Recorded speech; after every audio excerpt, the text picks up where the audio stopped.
Welcome, everyone, to the latest episode of The Testing Room, where three of the video game industry's best gaming consultants who have never actually consulted on a game bring you new topics each and every week. As always, I'm Alex, a.k.a. The Godfather.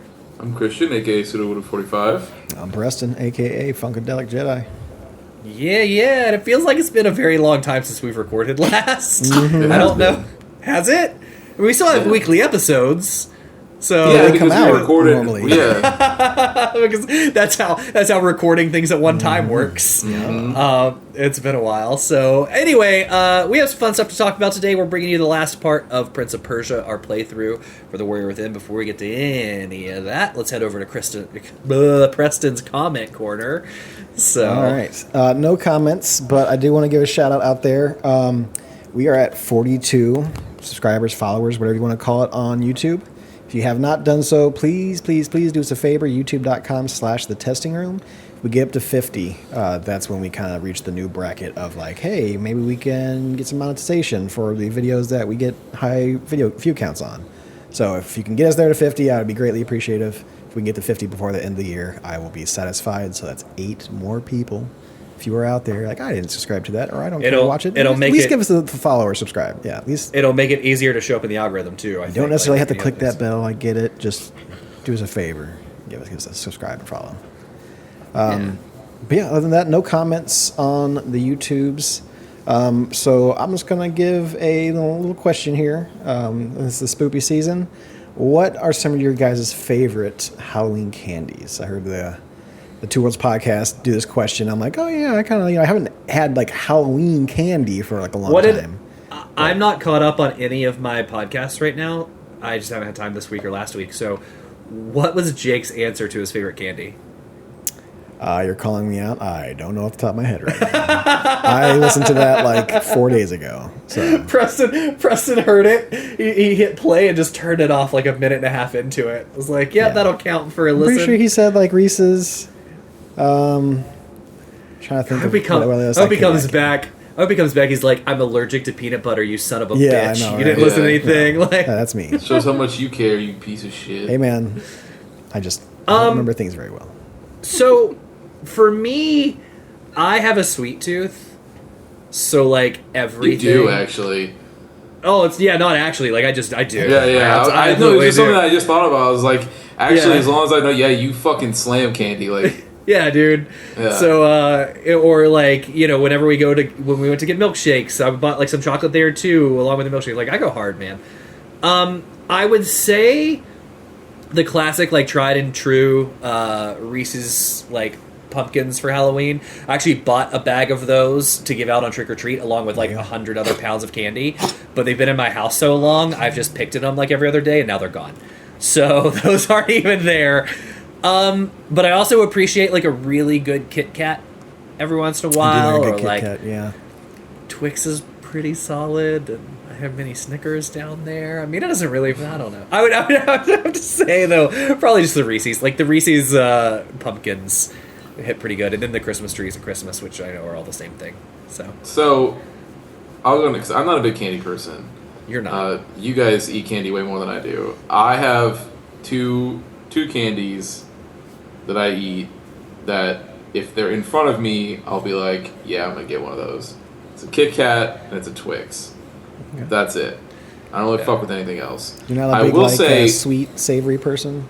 Or a sweet person?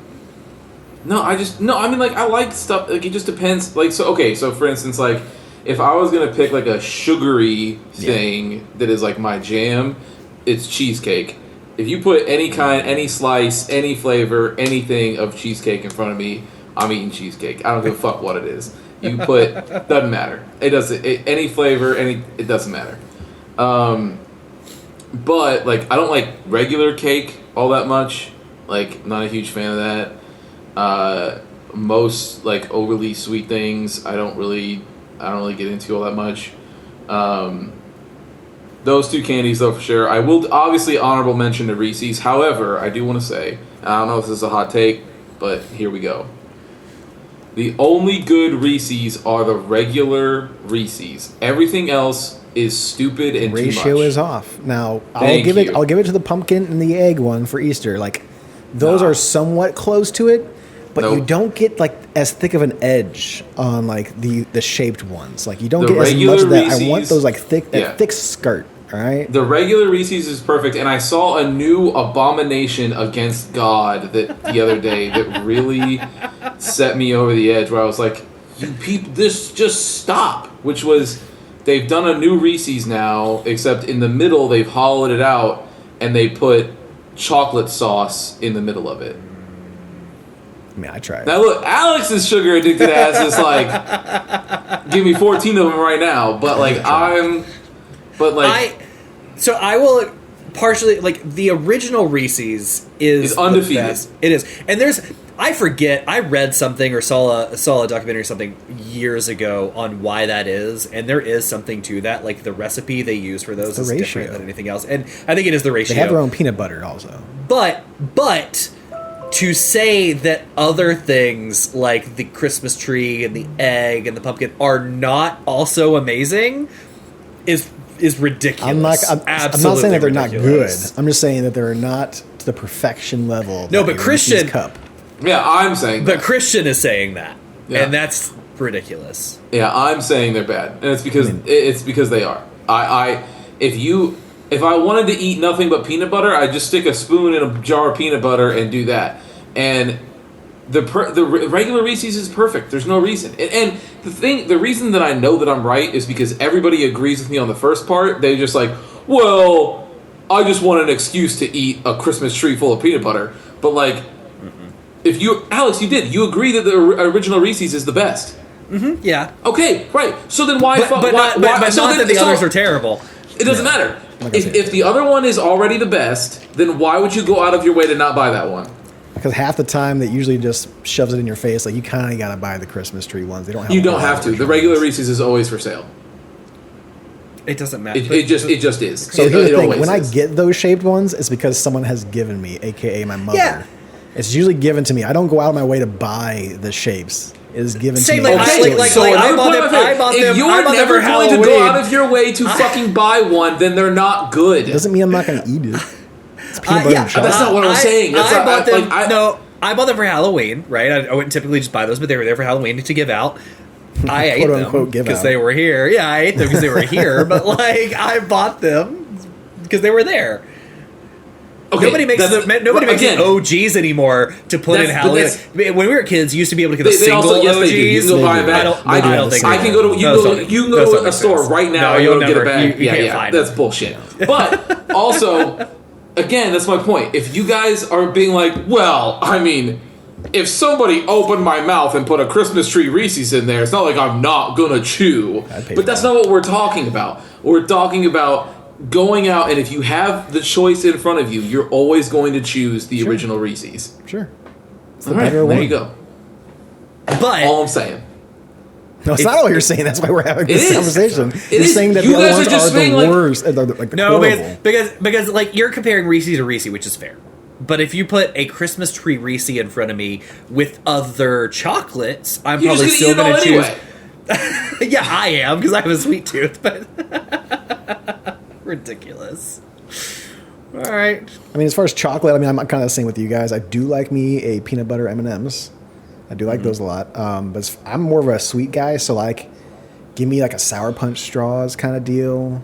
I always liked getting the Nerds, but nowadays you get those Nerd gummy clusters, which are the tits. They're like probably one of the best candies out there. Normal Nerds anymore probably too sweet for me. That's like just when too you much. put a whole mouthful in there, it was too much back then too. But I was like into it because I still like the Nerds. But like now they got a nice little gummy inside there, and it's just like a nice little amount of Nerds on the outside. Not too much, not too little. It's pretty good. You get a little double pack sometimes, and it's stuck together, and it's really nice. But yeah, anything that's like super sweet. Like I used to love like the Warheads. Like give me something that's like extreme. I just want like I love sour. I love sweet. Give me something like that. But yeah, anything like coated in sugar, I'll probably like. Can I say from my childhood, one of the underrated candies that I always used to love, like when you would bring everything home, you dump it out on the table, right, for your Bible Belt parents to look through to make sure there's not drugs or razor blades in there, because that happened. Yeah. So one of my underrated candies back in the day was the Tootsie Rolls, but the ones that came in different flavors. Like you would get a Tootsie Roll, it'd be like yellow, Fruitsies or something like that. Yeah. What is wrong The with blue ones you? are so my good. god, I they're love the blue so ones. bad. First of all, Tootsie Rolls are just not good anyway. But then to be like, yeah, I want a banana flavored Tootsie Roll is like just. You give me blue raspberry. I'm all about it. You literally I heard someone say the yellow. I said the yellow one was good. Right, yeah. So there you go. Yeah. Blech. No. Have all my banana runs you want. What did you do in Halloween? Did you just like spit at everyone? Did you walk up with your thing and you just a bowl of Reese's and you just like he took his like siblings candy and then he gave them the rest of the ones that he didn't like. There it is.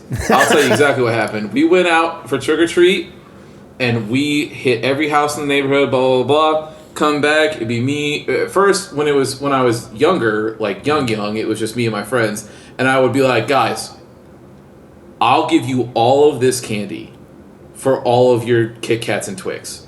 And everyone was like, well, that's a slam dunk deal. And I was like, and I'm going home with a pillowcase full of Kit Kats and Twix. I win.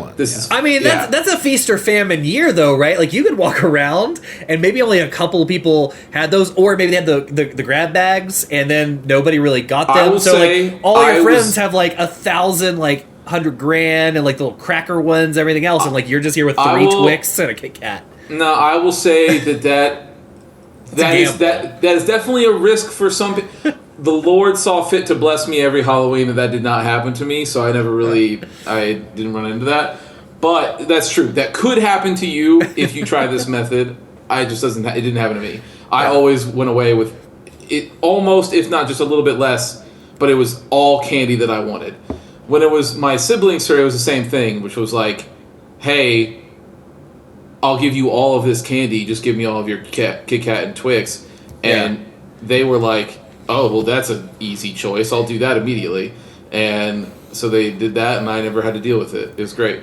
Have you really thought about trick or treat as an adult? Like, looking back on it, you're going to random people's houses and getting an asinine amount of candy that you typically would never even have in your house, right? Like, maybe you get lucky, your parents would buy you, like, a candy bar at the store, and you're like, hey, big day. But this one day a year, you would just come back with a literal pillowcase load of just candy. It's a ridiculous thing when you look back on it from that perspective. But really, though, the most American holiday. If you think about our lives in general in the 90s, yeah, there's a lot of things that you're like, woof, I can't believe we were just allowed to do this. Like, if I had children, I would never let them do this. But it was also a different world. But like, there's times where like I think about the amount of times that my parents just were like, if I was like, hey, some friends and I are gonna go to wherever, and we'll just be gone the whole day, and you have no way to contact me, by the way, and I have no way to contact you, so I'll catch you before the streetlights go out, laters, and then you just like leave. And you're just gone the whole fucking day. And then you would come home for 15 minutes, grab some quick food, and be out for night games, right? You would play Spotlight or something, or Jailbreak or whatever. Yeah, dude. There's where I'm like, if I had a child who was just like, anyway, I'm going to be gone for 8 hours today, bye, and then like you're like, I'm sorry, where the fuck are you going? Like, that's not.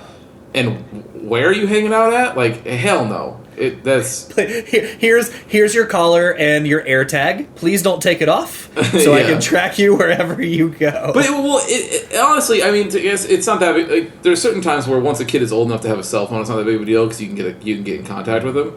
But like, I did not have a cell phone until I was in high school, so like, there was plenty of times where I was just like, you just have to believe that I'm where I'm at and bye. Like, where I'm at was they had the parents' phone number, so if they needed to, they can call like, "Hey, where the fuck is Preston? Is Preston over there? No, he's not there." Yeah, okay, but did you never do the thing where you'd be like, because I know Alex and I have talked about doing this before, but I don't. But first of all, I have family. I know family that listens to this, so I don't know what you're about to say or talk about. Yeah, bullshit. I will not verify anything Christian says right now. Yeah, that's fine. I'll verify it because it's true. You never did the thing where you would have like a friend and be like, hey, if my mom calls, like, we're here. And then, like, Never did you that. tell that No. you The told a cliche. friend, like, Yeah. we're gonna go stay at your house, and then he's gonna stay at your house, so the parents both think they're there, No. and then you go and do I the just thing. said where I was going to go because that's where I wanted to be. It's usually whoever had the cool like video game, and we went over there. And if not, then I'm staying the fuck home. Okay. Preston was such You're a good right. kid. Instead, you just berated your mother for getting you the wrong Christmas present. I had the same joke coming. It I'm was sure, literally yeah. right there. It's right there. Hilarious. Preston was Easy such a fruit. good kid, except he hated his mom. Yeah. Not very much. Her and her shitty gifts. So, Yeah. so funny. All right. Well, let's get into our weeks. Whoever, I can go first if you want. Mine's not very long because I I'll haven't go. had time. Yeah, because mine was even short. I literally got to play I got to play one game once, and it was today. I got to play a little bit more Metaphor. Nice. I'm at the end of the first dungeon, or the first major Okay. dungeon, I think. Game's great. There's nothing much to add there. Otherwise, I've been spending most of my time fucking. It was preparing to move, then it's moving. Now, as you can see, I'm in the new place. I might even sound different because this room has carpet in it, so find it's out. not as echoey as before. And I've been playing a bunch of Magic the Gathering Arena on my phone because I don't have time to do anything, and so I'm like, I want to mess around with something, and it's just on my phone, so it makes it easy. And I got up to. I'm at Platinum 1 now with a custom like Lord of the Rings deck that I made, which I was pretty happy about. So that's been fun. Have you? I did this when we first started getting into that game. I haven't really done it since. Have you ever joined one of those like live tournaments they do?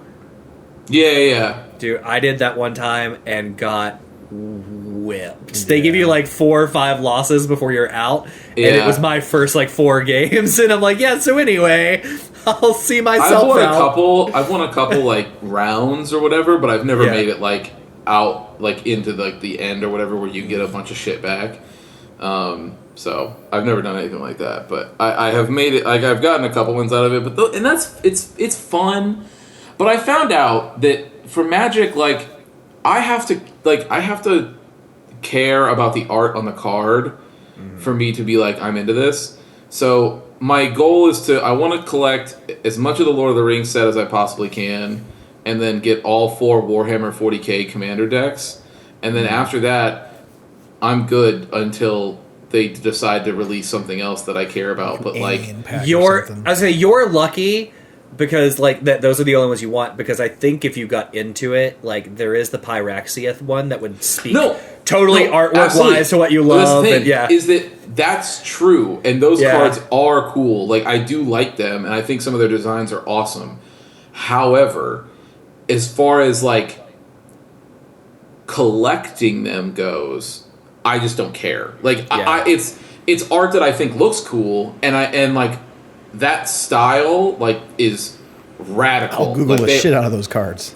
Yeah, they all look awesome. But as far as like me trying to physically like piece something together out of that set or anything like that, I just don't care. But mostly because the only format I'm interested in playing is Commander. Like and so to that end, I'm like, okay, well if I'm already there, then what do we have available for Commander? And it's like, oh cool, I can do Lord of the Rings and I can do Warhammer 40k. And it's like, sweet, I'll do those 2.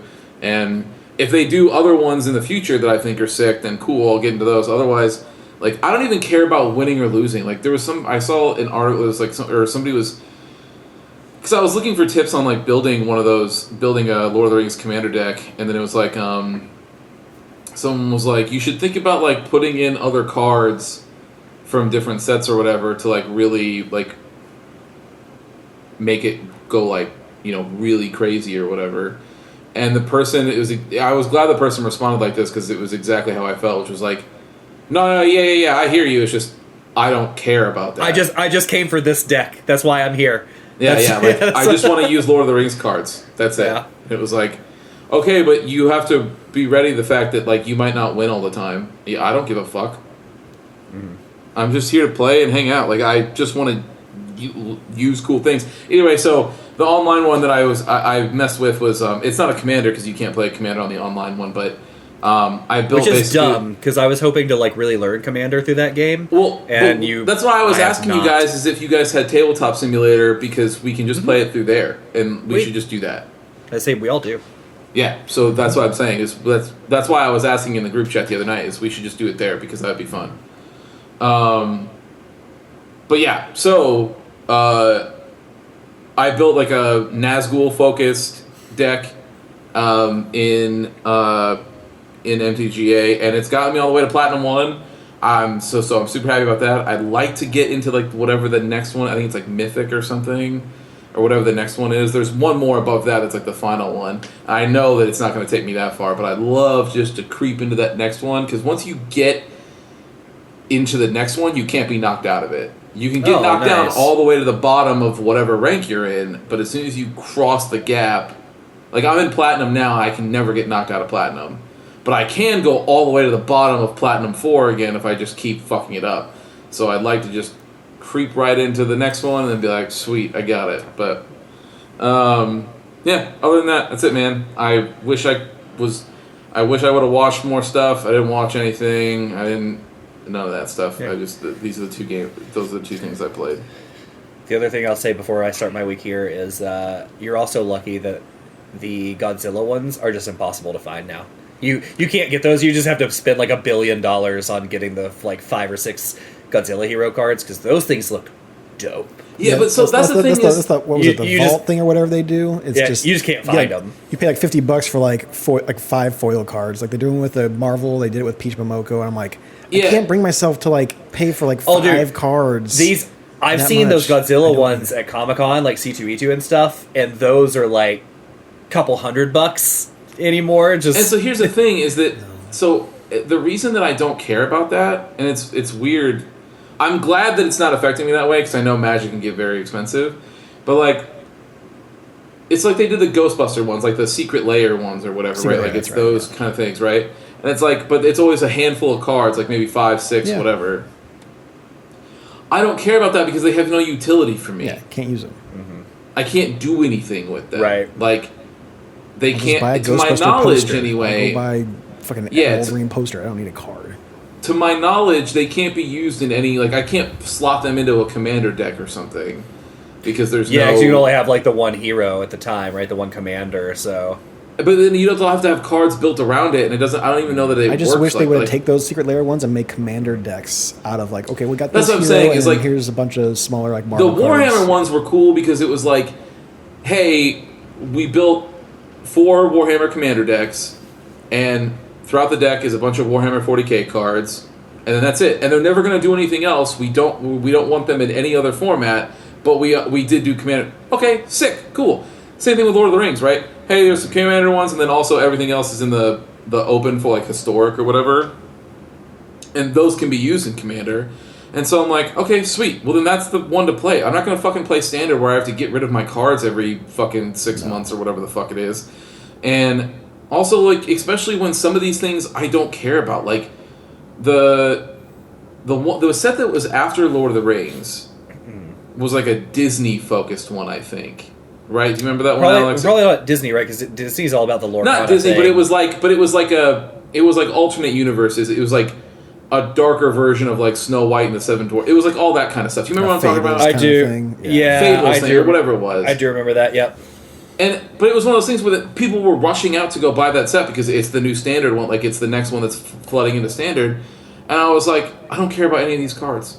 Like, why?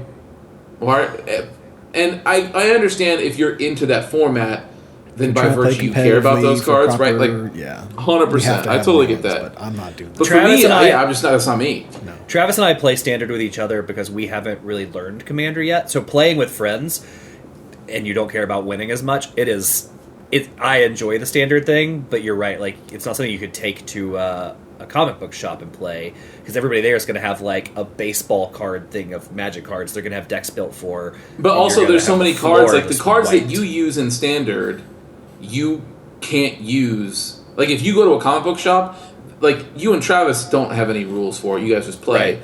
But like if you go to a comic book shop, all your cards would be banned. You wouldn't be able to use any of your cards. Yeah, because they change that all the time. And they'd be like, well, and Lord of the Rings was never part of Standard anyway. It was only part of the historic format or whatever, or alchemy is whatever they called it. Outliers. So you'd never be able, like if you went to a comic book shop and you're like, hey, cool, here's my deck, and then they started seeing you put out Lord of the Rings cards, they'd be like, that's banned, you can't do that. And you'd be like, oh, well, this has been fun, thanks. So you talking about like, you know, you haven't been like felt the need to like spend a bunch of money because Magic can go that way. I've had the similar thing. My algorithm now on like Instagram and other places has somehow just turned itself completely to Warhammer. And when I'm scrolling through, I'll get like I'll get like funny Warhammer videos like ha ha ha, chuckle, scroll, and next thing you see is somebody painting a minifig, and every time it's like nope, that's incredible. Cool. Nope, do not try and get me on this Instagram. I respect the hell out of those people, and I have seen people play a game, like, somebody was like, here's what it looks like to play Warhammer, like, tabletop. It looks like chaos. I mean, there's stuff everywhere. And I'm telling you, man, it's one of those situations where I look at that, and I go, I respect the hell out of what you got going on here. Yeah. I would rather jump out of a building than play this. Like, I don't have the time just doesn't look fun. or the money for that level of hobby. No. Even if I had the money and the time, it doesn't look fun. Like, oh sure. It's like all of the D&D combat, but with none of the imagination. Like, you're just like, I still have a board. It's like chess, but with just figures instead. And again, this is not disparaging that. If you are into that, I'm very happy for you. I'm glad you found something that's... And also, all your guys' figures look sick. Every single one of them looks amazing. There's zero hate at all. I would not be able to find the fun at all in there. Yeah. It's funny. So, my week, I've done stuff. I haven't really played much. I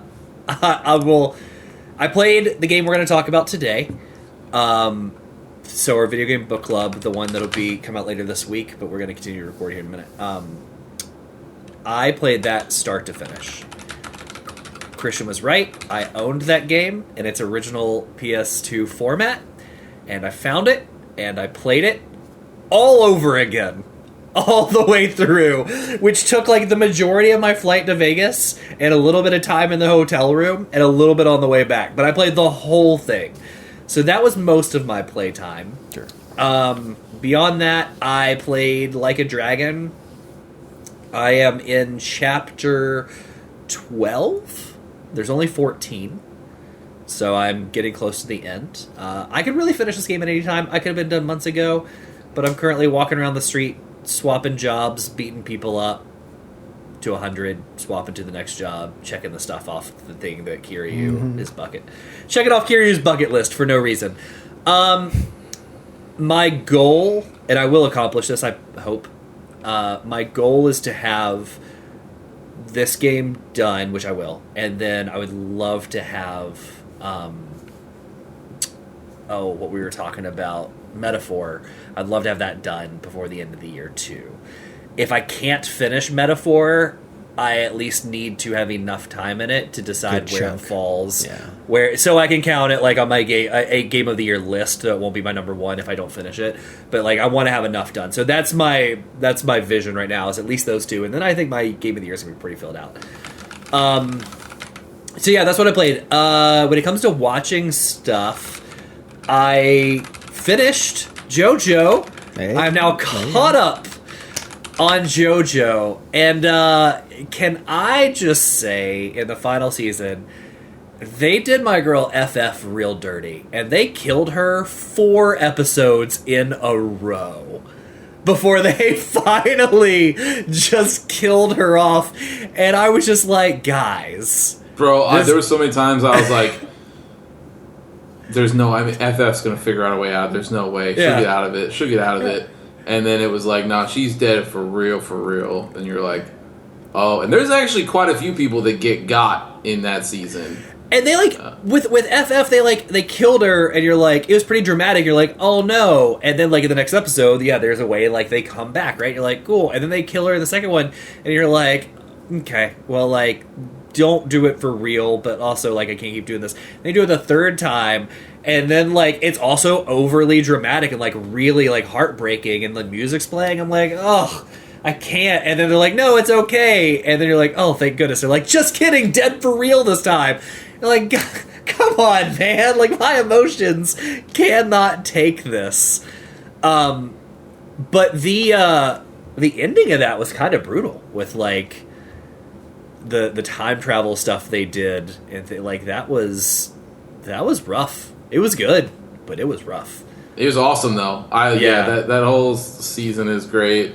That whole season's great. It cracks me up.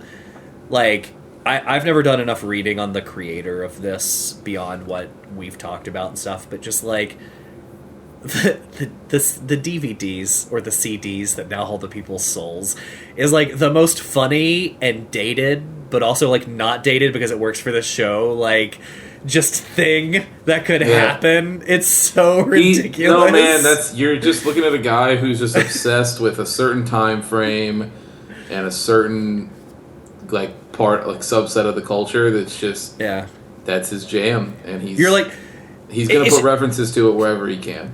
But it's just such a far, like, you start the show from season 1, episode 1, right? And you're like, oh, wow, like, this is pretty crazy. Like, vampires. Though it's, like, weird how he goes about sucking the life out of things. Like, it's a vampire story.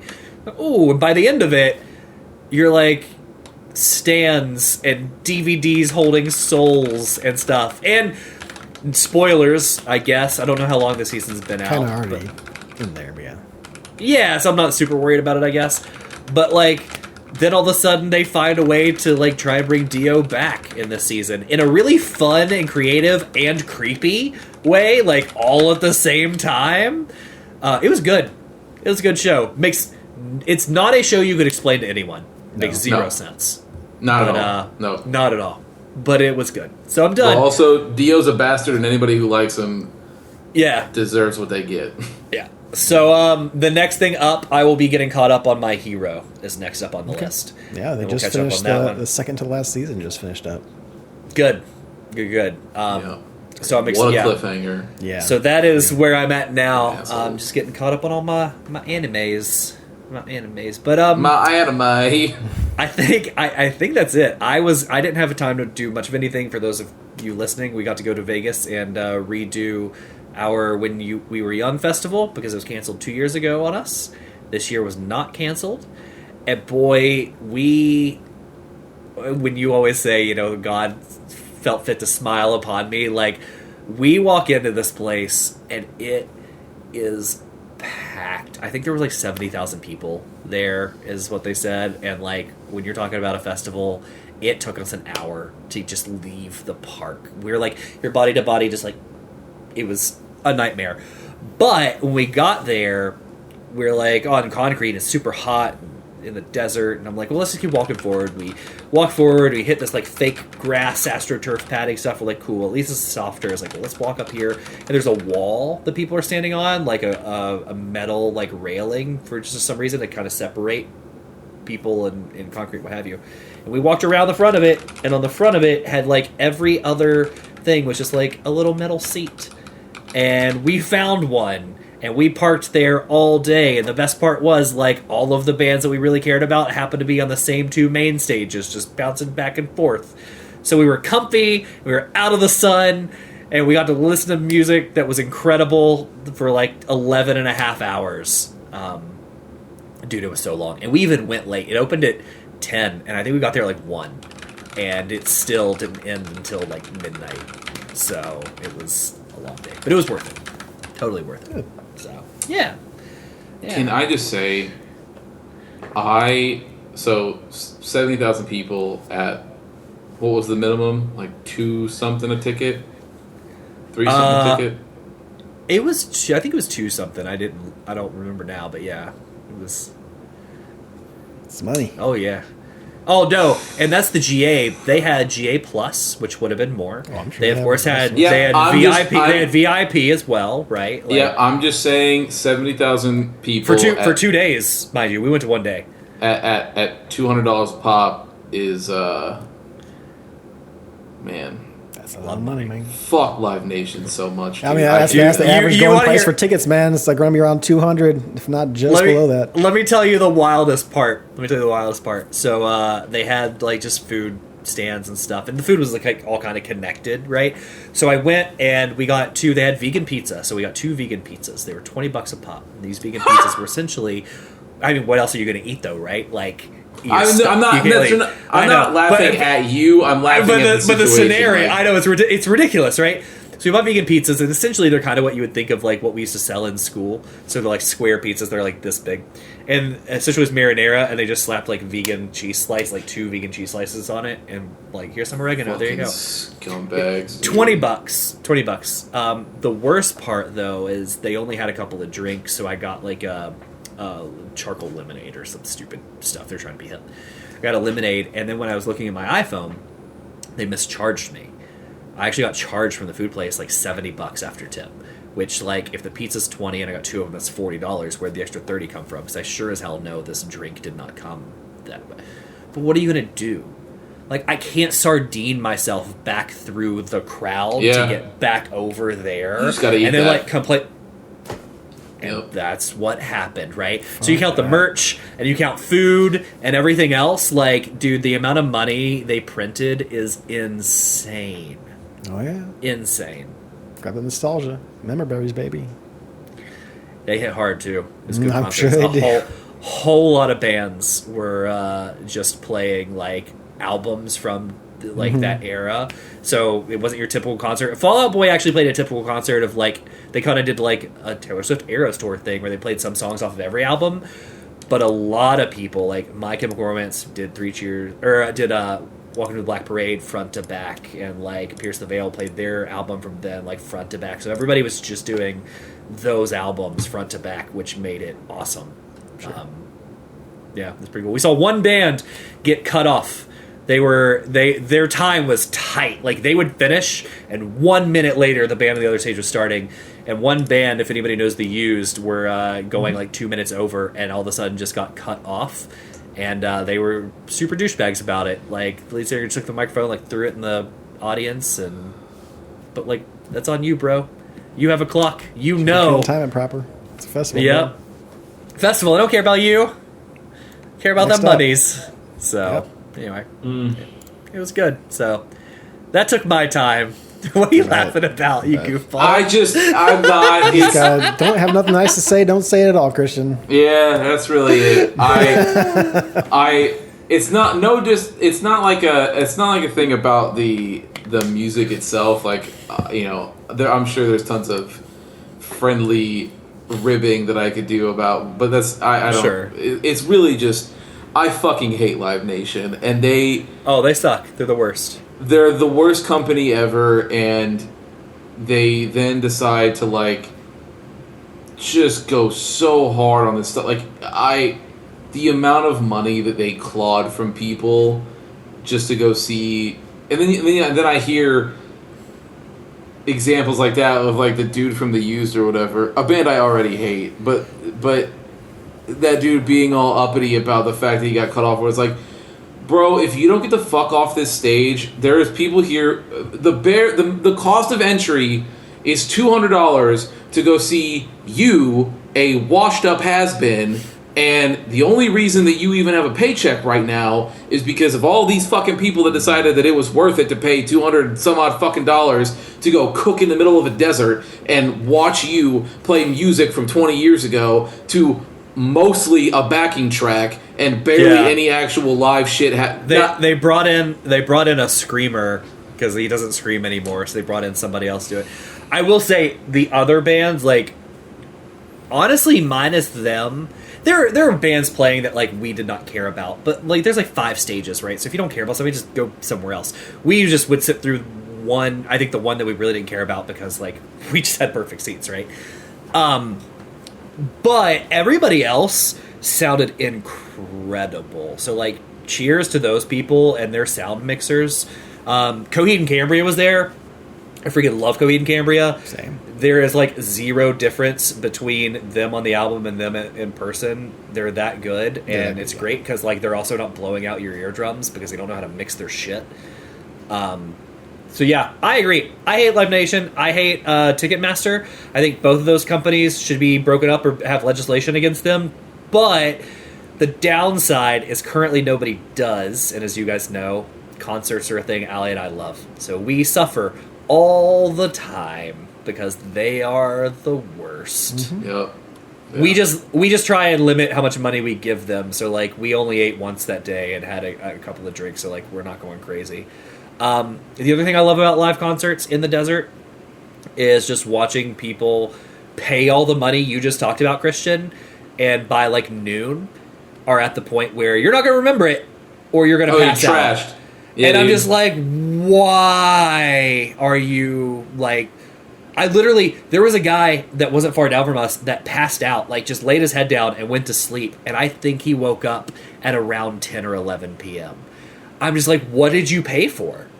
Why are you here today? The experience, bro. Amazing. So, anyway, that was my week. I didn't play much. This week will be different. I will be playing more Metaphor. I will be playing Like a Dragon. I have to beat my Halloween game, which is Alien Isolation, and don't have a lot of time to do it. So I have to beat that. And we got to schedule something soon for me to do the playthrough. Like, you guys just got to pick a day so that I can... Well, and we can do that even while I travel for work, right? I could watch you from anywhere, Yeah. so that's not a problem. But yes, we do. Well, I know you said Allie wanted to join in too. That's what I was saying. She can watch. She's Discord on stuff. It's Look fine. at the iPad. Yeah, I'm fine. Yeah. So. Okay, hey. Oh, can I say one other thing? No. This is not video game related, comic related, and this comic reminded me of it. Mm-hmm. So, I think I told you guys off, but I didn't tell Jake this story. So since we're on air, I'll go ahead and tell Jake this story. He'll appreciate it. So, has anybody heard of the app Nerdcrawler? Are you guys familiar with that? Mm-hmm. So it's like Whatnot, if you don't know that one. Like Whatnot is a place that artists and comic book people can go and sell comic books, essentially, right? They can auction off, like eBay for comics. Our Jerem takes his drawings from Instagram, put them on there, yeah. Puts comics typically. So Nerdcrawler is the same thing, but for original art. So like an artist, like Artgerm, can have his own page where it's hey, here's original art I did for Artober. Bam, I can sell it there. So Jake, you'll appreciate this story. I saw that Artgerm posted some stuff, and there were like 5 things at once, and everything was like $5,000, $3,000, $5,000 again, and then there was one that was like $250. And when I looked, I noticed that one douchebag had the lead bid on all of them, and I was like, well, that's rude. So I bid the little one, and it instantly changed and went back to his name. I was like, okay. I know I'm not going to win, and I know I'm not going to win this, but I'm fine with it. So I drove that one that had 0 bids and a couple $100 up to like $2,500, and then just like wiped my hands of it and said, "I've done my part." Now, and walked away. You know that you want to talk about a gamble about my Halloween candy? That's a gamble. I wasn't super worried about it based on like just what Artgerm prints go for. Like honestly, some of those going for $3,000 for Artgerm was a steal. Yeah, I wasn't worried about it. I did get Preston, the woman Anna Zhao that did the color drawing on my comic here. Mm-hmm. She was with David Nakayama. Yeah, I remember. I did actually David's booth. Yeah, she's awesome. Yeah. I won an original piece of art on Nerdcrawler from her. Nice. It's like $200. Her art, she follows Artgerm's Artober, so does her version of the same stuff. And I won Yuna, so I'm super excited about that. I have an original Yuna print where she's like doing the sending in Bavel, or in Besaid. I'm sorry. So I'm super excited about that. That should be coming soon. But yeah, so that's all. That's all I had. I just thought Jake would appreciate that story. Yeah. All right. Well, for my week, I had a big one with gaming. So still playing Still Wakes the Deep. If you want, you can check out that YouTube channel I mentioned earlier. I'll have all the VODs over there. So if you want to see me, I can make a really weird, scary cackle laugh sound. We'll talk about the game more next week because that's when we'll cover our horror video game book club. But I'm so sad I was like hours behind you and missed the play earlier this week because I really wanted to watch it on Sunday. The part 2 just went up on YouTube, so feel free to watch it there, and you can see me make noises I didn't know I could make. So there's that. I got one more session in. This podcast will be out by then. That following Wednesday, I'll put up the part 3, and then we're on to Bounty Hunter after that. Played a bunch more Metaphor, about 15, maybe a little bit more hours in. I want to say I'm at the second dungeon, but it wasn't a full dungeon. I don't want to spoil what it is, but like I'm in the second town, and then we got the big objective there to do, and it just took a complete left turn than what I thought it was going to be. This game is phenomenal. Like it's really, really good. Like the system as far as the archetypes are doing really well for me too, because like I was going through, I'm like, okay, well, I'm not doing very well on this dungeon. I'm like, okay, let's load up the very beginning of the dungeon. Let's change my archetypes to kind of get where I need to be. And then, what was it? When I unlock some archetypes, you get some like, it's like Pokemon rare candy, right? Like you can like, okay, here's some like items just to automatically level yourself up a little bit with those archetypes, because you level up, but your archetypes also level up. So if you're not playing with that archetype, it's stuck at level 1, and when you're already using like level 15, 17 archetypes, and you're going into a dungeon, that archetype that you want to use is not going to be too great. But I use those rare candies I got from unlocking a couple things, and you get a bunch of that currency to unlock stuff in archetypes. So I'm at the point now to where I'm like, well, I'll just unlock a couple so I can get some of these rare candies, and I'm sure I'll be needing, maybe one of these times when we go into a different dungeon, I'll be like, oh, well, my second party character, it'd be nice if he had light attack, or it'd be nice if he had like a blunt attack or fire attack. So I'm like, okay, well, I'll unlock that for later. It'll give me the rare candies so I can upgrade myself now. And then later on, if I need to toss over, an inherited skill, if you will, on his normal fighter or whatever, it'll work out just fine. But I'm digging it. It's doing even more better than I thought it would. I'm in love with this game. Again, I don't want to go too much into it because I don't want to spoil anything. I played a little bit of UFO 50. I just had like a wild hair night. So I'm like, fuck it. Like I don't see Christian online playing it. So I'm like, so I'll just try a couple games out. I tried like the first 5 games from top left to right, and it was pretty good. The first game that Christian mentioned, that is a completely off-putting game to start off with. I do not recommend starting off with that one if you're like, oh, I'm just curious, and you're just like, you're unsure of it. Christian looked at you when you said you tried it.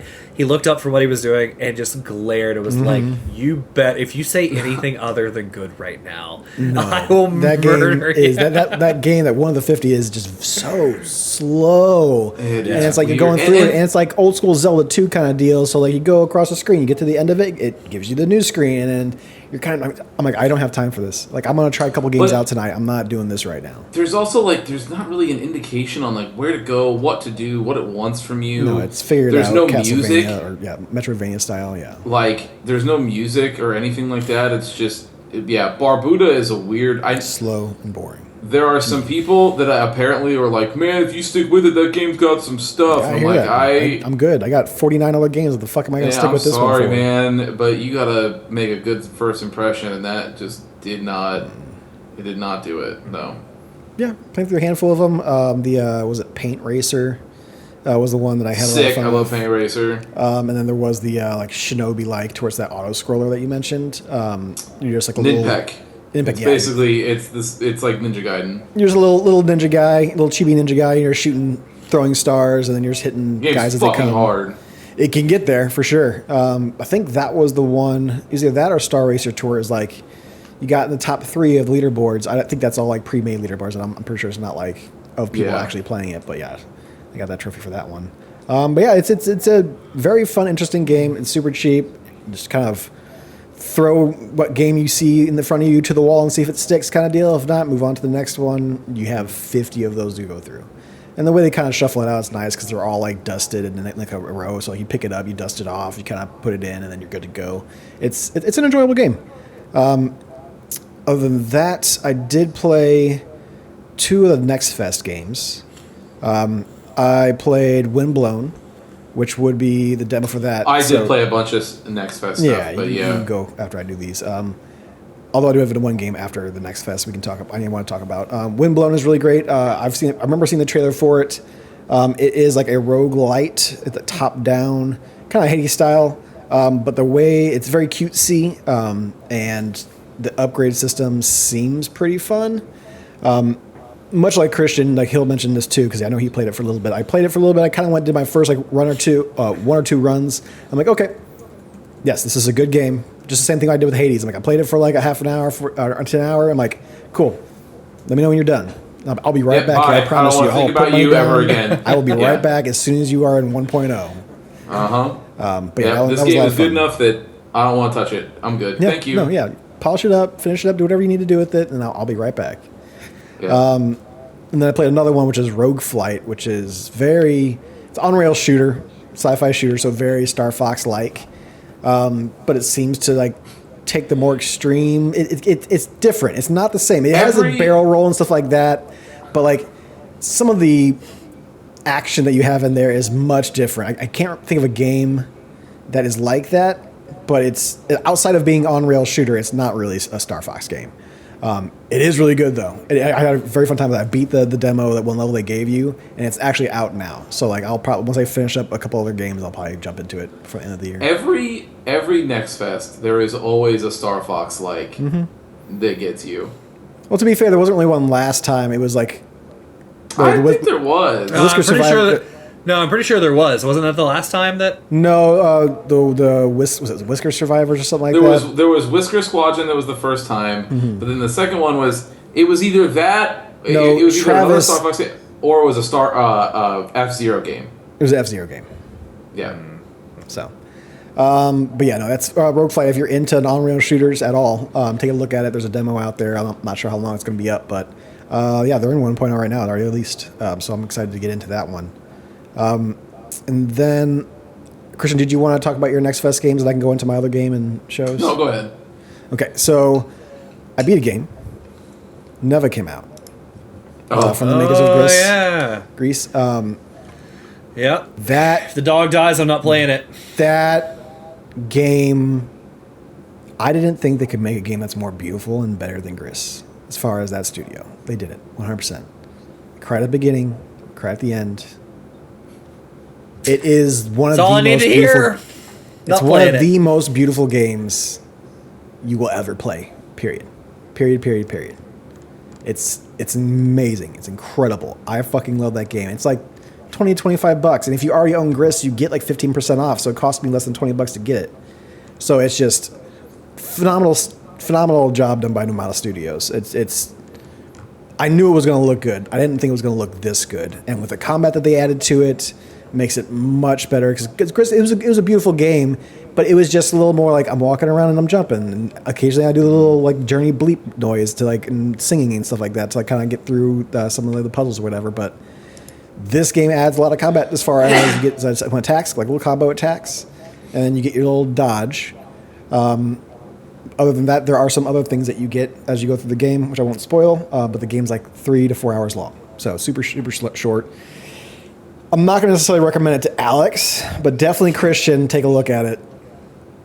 Alex, I'm pretty sure I could convince you, but I would have to spoil the game for you, which I don't want to do definitely on this podcast. But like, if you want to talk about it on the side, I can tell you what happens, and then we can kind of go at it from there to see if you actually do want to play it. But Christian, next time you have just a random 3 hours or something like that, and you want to just kind of knock something out real quick, do it. It is 100% worth it. It's on our family share plan. Feel free to go at it. Yeah. That game is phenomenal. That game's amazing. And then I watched 2 new shows. Obviously, My Hero finished up, which was cliffhanger from hell. But you know, it's going to be the last season next time. We'll see what the fuck happens. Whatever. Shrinking season 2 started. It did. Really good. Love it. Funny. They're great. Love that fucking show. And then there was also another Bill Lawrence joint that since I just resubscribed to Apple TV, I'm like, okay, well, I'll check this one out because I saw some trailers for it, and Bill Lawrence has been like throwing it up on his Instagrams too. But Bad Monkey, who I watched that whole series. I didn't know that Bill Lawrence did that. Oh yeah, he created it. Yeah. So what was it on? Who's the main? Vince Vaughn. Yeah. He's that guy is charisma out the wazoo, but he just I love seeing that man act and talk. He's very funny and does a really good job. I like that show a lot. I've only might get like 1 or 2 episodes in because something like, I was watching Shrinking and I ran out of Shrinking episodes. I heard this is a Bill Lawrence joint and I saw the created and everything. Yeah. If you're only 2 episodes in, I don't think you've seen the twist yet. When you see the twist, I am excited to see what you think, because I enjoyed the show. It definitely does something that I've never seen a show do before. Okay. Which was just, I thought, very interesting. Yeah. I don't know. It was cool. I mean, it's doing. I've gotten to the point to where it's like, okay, he's a detective who is like essentially suspended for whatever fuck happened recently, and I saw what happened there. And then I think the last episode I got to was like he was at a funeral. I forget what for, but Bill Lawrence's daughter is one of the actors in there. Charlotte Lawrence, she's in that. So. Is she the main? Girl she was at like the funeral, the daughter of whoever died, I think. Yeah. So Christian, the premise of this is you do have this detective that's kind of like a disgraced detective. He got suspended for whatever reason, and his partner comes to his house. He's like, "Hey, I have this case I just want to tell you about." And essentially, somebody was fishing, and they brought up a like severed arm, which is like its middle finger up, and it just spins off from there. It's just Vince Vaughn being very Vince Vaughn-y. Yeah, it's funny. It's funny. Yeah, it's good. It's really good. Yeah. Other than that, I think that's it for me. Yeah, that'd be it. So I'll rapid fire some of these demos from the next fest that I did. So Beastie Ball is one that I played. Everybody should play Beastie Ball. It's fucking amazing. It's basically Pokemon mixed with a tactics RPG that has to do with volleyball. It's like, think of like Pokemon mixed with like Mario Strikers. It's fucking crazy. Distinct enough to not get sued this time around. Very much so. Very much so. But it's awesome. I really, really dig it, and I played through that whole demo, and I can't wait. Anton Blast is another one that is like this like old school side-scrolling platformer that's like really, really fast. Like it's like, I'm trying to think of it's like if somebody had Mega Man sped up by like 4 times. Like when you get going, you can just like get going. Like it's kind of wild. Think of like, here's a better example, because I know Preston, you played Metroid Fusion. Mm-hmm. Imagine if, as you started to get going, Samus was able to use the light dash like constantly. Like it was just like every screen you're just like blah, like right across. Like that's kind of like when you get the upgrade that lets you like shoot forward with like jets, to where like you can just go, I'm just gonna do this and like fly through doors and shit. Yep. That's what I mean. Yeah.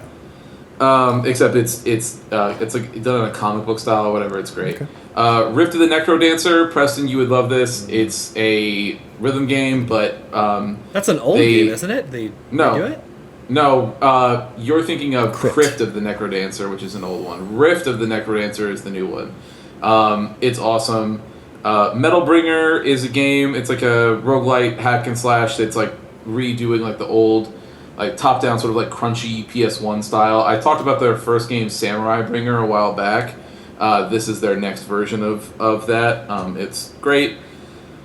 Bloodshed, Preston, another one that you should check out. Mm-hmm. It is basically FPS Vampire Survivors.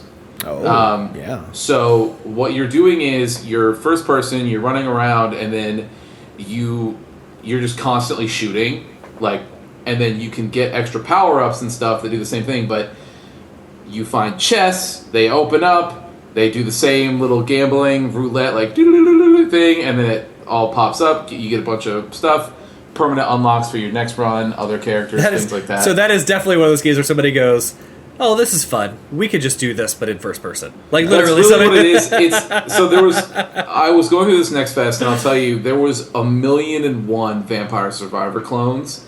This is the only one that I thought was good. Every single other one like tried to hide the fact. Yeah. Like it was like, oh, don't worry. This is like it'll just auto attack for you, but here's all these different things, and like it tries to add way too much. Whereas this one was like, hey, we're going to do the boomer shooter type of thing. Like, it feels like I'm playing Doom or Quake, but it's auto-attacking, doing things like Vampire Survivors does. That was great. The only other thing that I played is Citizen Sleeper 2 had a demo during this next fest. Oh, yeah, I forgot about that shit. Okay. Man, I'm just going to tell that's going to be my game of the year next year. So I added the demo. and never had a chance to play Yeah, it. same. I forgot. And I think it's already gone too, which I do sucks. too. But, like, Yep. so I'll basically, so this is the only one that I'll go into a little bit. I'll close Steam now. I am shocked at how much of the mechanics they were able to change and switch up. I guess it makes sense considering that, you know, everything else is more or less the same as far as, like, art style, graphic. Everything is still drawn by this guy, right? So it's everything is like that. But so there's difficulty modes now. There's easy, normal, hard that you can do, and it's basically like least punishing, more punishing, most punishing kind of thing. I would play the demo on normal. I think hard is just there for people who like really just want to like struggle against the rolls for whatever reason. I don't know why you'd want to do that, but whatever. This game has, though, it's definitely hard enough in normal mode. So there was a moment, I know you guys both played through Citizen Sleeper, there's a moment in Citizen Sleeper where once you level up enough and once you get enough bonuses, you kind of bend that system over your knee. Like, you get to be like, yeah, in the beginning it was a little tough because there are certain times where I need certain dice or I need certain this. Managing your time and energy too, yeah. Yeah, you would go do one thing and then go sleep, right? Like, because you just, that was what you could afford to do, and then as about like halfway point, you're like, oh, I own this system now. Like, I can do whatever I want and get all these things done super easy. This now is like, okay, it has like a whole new sort of way that you're interacting with the dice, where it's still the same in that it rolls 1 through 6. You get to decide, and that decides how good or how poor your chances are of doing something, right? However, when you fail now, it's added a stress mechanic where if you start to fail at things, depending on the situation that you're in, you'll start to take damage, like health damage, and then that's where your dice come in. So basically, this, it's in the beginning of the demo, so it's fine. This game has figured out, like, this game opens with your sleeper doing away with the health mechanic, like needing the stabilizers anymore. But the twist now is stress is what does damage to your health bar now. And you'll have other people that are with you that also are going to get dice on certain missions, like your crew, to go do certain things. And they will have different bonuses than you will. And sometimes there's certain actions on that mission that can only be done by them. And there's some that you might not even be able to be set up for. Like, it's like they took that original system and then just like completely like took it to the next level. But yeah, so it's like they upgrade that whole mechanic and like do just tons of different stuff with it. It was awesome. I played through that whole demo, and I cannot wait for the rest of that game. And honestly, what I can't wait for is that physical fucking edition of that stuff that they released forever ago that I got that is still not here yet, and I'm really hoping that it ships soon. But yeah. That was awesome. But those are the demos that I played. So nice, cool. All right, well, that is our week, right? Don't forget to catch us later this week as we finish off our video game book club for Prince of Persia: Warrior Within. It's our third and final part of that game, where we're gonna tell you how it ends and share our feelings, which I'm interested to see how mixed these are going to be. So yes, catch us later on. And with that, everybody, Preston, you know what to do. Yeah. Thank you for listening to another episode of The Testing Room. To catch up on past episodes or check out the newest ones when they drop, follow us on Apple Podcasts, Spotify, or wherever you get your favorite podcasts. If watching is more your thing, check out youtube.com/thetestingroom or Twitch TV/testingroompod. To leave comments and ask questions, follow us on Instagram @testingroompod and email us at testingroompod@gmail.com. See you next time.